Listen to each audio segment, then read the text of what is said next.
आरक्षण किसी भी सूरत में 50% से ज्यादा नहीं हो सकता। सुप्रीम कोर्ट से ये तय हुए 33 साल हो चुके हैं। किसी पार्टी ने, किसी सरकार ने ये कोशिश तो नहीं की कि 50% की लिमिट का एक्सटेंशन हो जाए, लेकिन जातियों के वोट बैंक को पटाने के लिए अलग अलग राज्यों में आरक्षण देने के कानून बन रहे हैं, जिससे आरक्षण 50% से ज्यादा मिल रहा है। अब सुप्रीम कोर्ट ने फिर क्लियर किया है कि कितना परसेंट आरक्षण रिजर्वेशन चल पाएगा। सुप्रीम कोर्ट के आदेश पर महाराष्ट्र में लोकल बॉडीज के चुनाव 31 जनवरी 2026 को हो रहे हैं।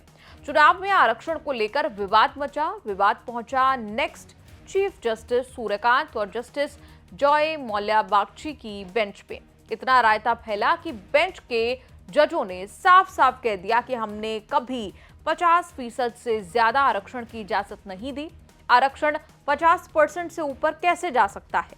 महाराष्ट्र ने ओबीसी आरक्षण पर हमारे आदेश का गलत अर्थ लगाया। कोर्ट ने महाराष्ट्र सरकार से कहा कि एससी, एसटी, ओबीसी का कुल आरक्षण 50% से ज्यादा नहीं होना चाहिए। हम दो जज बैठकर ऐसा नहीं कर सकते। महाराष्ट्र सरकार के वकील सॉलिसिटर जनरल ने नामांकन शुरू होने की दलील दी, तो जज सूर्यकांत ने कहा कि अगर ये दलील है तो हम चुनाव पर रोक लगा देंगे। 2022 में उद्धव ठाकरे की सरकार ने पूर्व मुख्य सचिव जयंत कुमार भाटिया की अध्यक्षता में आयोग बनाया, जिसने नया आरक्षण मैट्रिक्स पेश किया। भाटिया आयोग की रिपोर्ट की सुप्रीम कोर्ट जांच कर रहा है। 6 मई को कोर्ट ने कहा था कि स्थानीय निकायों के चुनाव होंगे, लेकिन ओबीसी आरक्षण के मुताबिक होंगे। आरक्षण की वही स्थिति रहेगी। तो जुलाई 2022 में भाटिया आयोग की रिपोर्ट आने से पहले थी। भाटिया आयोग भी सुप्रीम कोर्ट के कहने पर बनी थी। आयोग की रिपोर्ट शिंदे की सरकार के समय आई। सुप्रीम कोर्ट की मंजूरी के बिना फडणवीस की सरकार लागू करने की कोशिश कर रही है, लेकिन सुप्रीम कोर्ट ने सरकार को दबोच लिया। भाटिया आयोग ने ओबीसी के लिए 27% आरक्षण की सिफारिश की थी। सुप्रीम कोर्ट में ऐसी कई याचिकाएं लगी जिसमें आरोप लगे कि महाराष्ट्र के लोकल चुनावों में आरक्षण 70% तक लागू किया गया है। सुप्रीम कोर्ट ने महाराष्ट्र जिला परिषद और पंचायत समिति अधिनियम 1961 के तहत दिए गए 27% ओबीसी आरक्षण को इस आधार पर रद्द कर दिया कि इससे 50% की सीमा का उल्लंघन हुआ था। फिर भी लोकल चुनावों में मान लिया गया कि 27% लागू है। इसी पर सुप्रीम कोर्ट ने क्लियर किया कि कोर्ट के किसी आदेश को नहीं पलटा गया है। आरक्षण 50% से ज्यादा नहीं होगा। 1991 में कांग्रेस की नरसिम्हा राव की सरकार हुआ करती थी। तब सरकार ने आर्थिक आधार पर सामान्य जातियों के लिए 10% आरक्षण देने का फैसला किया था। उससे पहले विश्वनाथ प्रताप सिंह की सरकार ने आरक्षण देने के लिए मंडल कमीशन की रिपोर्ट लागू कर दी थी। अदर बैकवर्ड क्लासेस यानी ओबीसी को 27% आरक्षण मिला तो समर्थन विरोध में देश में खूब हाहाकार मचा।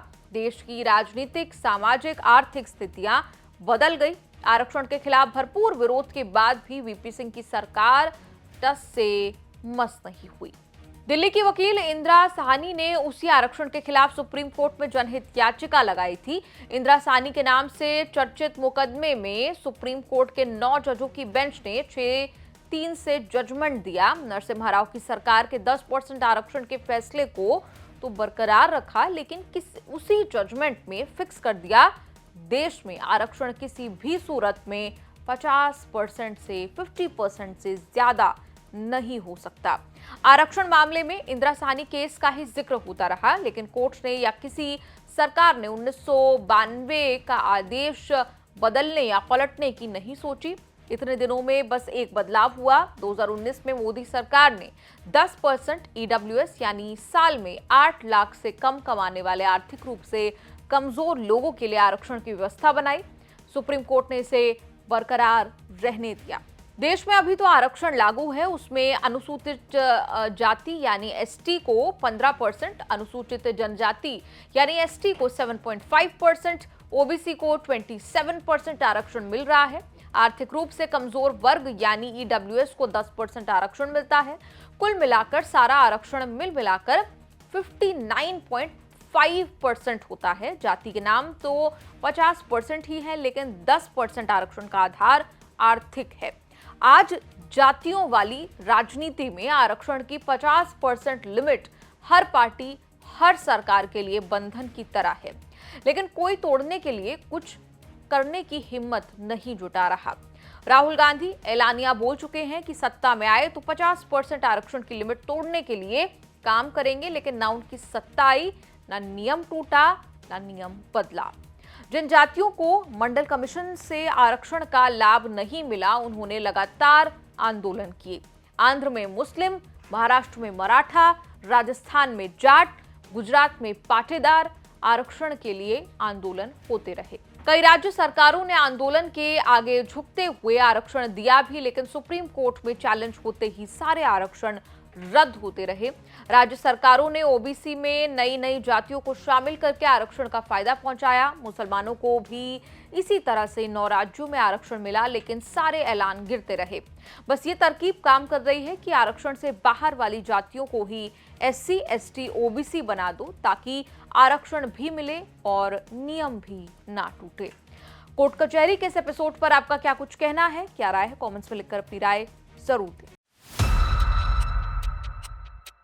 सर, ये 2 दिन से बड़ी खबर चल रही है TOR को लेकर ही कि कुछ फेडरेशन ने सरकार से और फाइनेंस मिनिस्टर से शिकायत की है कि जो 69 लाख पेंशनर्स हैं उनकी पेंशन को 8th पे कमीशन कंसीडर नहीं करने जा रहा है और सिर्फ सर्विंग एम्प्लॉयज़ के लिए ये पे कमीशन बना है। इसमें कोई सच्चाई है? आप कुछ क्लैरिफिकेशन दे इसमें पाएंगे? तो कोई सच्चाई नहीं है, लेकिन सरकार ने जिस भाषा का इस्तेमाल किया है पैरा 5 सेक्शन 3 में, उससे जो उन्होंने ये बात कही कि non contributory and unfunded pension के बारे में, और फिर उसको क्लैरिफाई नहीं किया।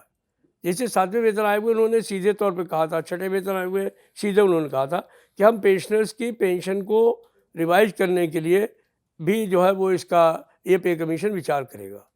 उन्होंने वो लिखने के बजाय उन्होंने ये लिख दिया, और ये लिख दिया कि उसमें फाइनेंसेस क्या लगेंगे उस पर हम विचार करेगा ये पे कमीशन। तो मैं तो ये जानता हूँ बीइंग स्टाफ साइड सेक्रेटरी कि इनको जो पहले पे कमीशन करते रहे वही करना पड़ेगा।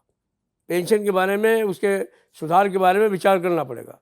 लेकिन अगर ये बात है तो उसको शुद्ध तौर पर लिखने में क्या प्रॉब्लम थी? वो भाषा जो है वो गलत है। तो इसीलिए तो ये सवाल उठ रहा है ना कि जो लिख दिया वही फाइनल हो गया ना। नहीं, वो फाइनल तो अपनी जगह है, लेकिन जैसे मैंने इस विषय पर बहुत हाईएस्ट क्वार्टर्स में कुछ बातचीत की है। उन्होंने कहा नहीं इसमें कोई संशय नहीं होना चाहिए, ये नहीं होना चाहिए, वो नहीं होना चाहिए। तो मैंने कहा संशय नहीं होना चाहिए तो आपने फिर ये शब्दावली का प्रयोग क्यों किया? क्योंकि 2 दिन से ये खबर चल रही है और इसका कोई क्लैरिफिकेशन या इसका कोई खंडन भी सरकार की तरफ से या सरकार से जुड़ी किसी भी साइड से ये नहीं आया है। सरकार का तो खंडन मंडन पर इस पर डिपेंड करता है। अब वैलिडिटी क्लास लाने की कोई ज़रूरत नहीं थी।